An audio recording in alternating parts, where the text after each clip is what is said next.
Tom and ജെസ്സിയുടെ shoot തുടങ്ങിയ കേട്ടോ. എല്ലാ മാസത്തെയും ആദ്യത്തെ 10 ദിവസം നമുക്ക് ഇവിടെ ആയിരിക്കും ഷൂട്ട്. ടോം ആൻഡ് ജെസ്സിയുടെ ഷൂട്ടായിരിക്കും.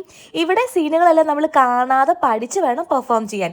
സീരിയലുകളിലെ പോലെ പ്രോംപ്റ്റിംഗ് ഒന്നുമില്ല. പ്രോംപ്റ്റിംഗ് എന്ന് പറഞ്ഞാൽ നമുക്ക് അസിസ്റ്റന്റ് ഡയറക്ടർ അല്ലെങ്കിൽ അസോസിയേറ്റ് ഡയലോഗ് പറഞ്ഞു തരും, അത് കേട്ട് പറഞ്ഞ് അഭിനയിക്കണം. സീരിയലിനേക്കാളും ഏറ്റവും എളുപ്പം ഇതാണ് കേട്ടോ. നമുക്ക് അടിപൊളിയായിട്ട് പെർഫോം ചെയ്യാൻ പറ്റും. നമ്മുടെ ഈ ഒരു ഷൂട്ടിങ്ങിൽ, ഈ ഒരു ലൊക്കേഷനിലൊക്കെ ഏറ്റവും കൂടുതൽ കഷ്ടപ്പെടുന്നത് ഈ ആർട്ടിലെ പിള്ളേരാട്ടോ. ആർട്ടും യൂണിറ്റും ആ ഒരു 2 ടീമും വളരെ കിടന്ന് കഷ്ടപ്പെടുന്ന കാണുമ്പോൾ എനിക്ക് ഭയങ്കര വിഷമമാണ് കേട്ടോ. അങ്ങനെ സീനൊക്കെ കഴിഞ്ഞ് ഉച്ചയൊക്കെ കഴിഞ്ഞ് ഒരു 4 മണിക്ക് ആയപ്പോഴേക്ക് നമ്മുടെ ചായ എത്തി. ഇന്ന് നമുക്ക് സ്നാക്സ് ആയിട്ട് ഉള്ളിവടയും ഏത്തക്കാപ്പും ആയിരുന്നു കേട്ടോ. പറയാൻ വിട്ടുപോയി, ഈ വീട് നിങ്ങളിൽ പലർക്കും ചിലപ്പോൾ കണ്ടു പരിചയം ഉണ്ടാവും. അതായത് നമ്മുടെ മല്ലിക സുകുമാരൻ ആൻറ്റിയുടെ വീടാണ്.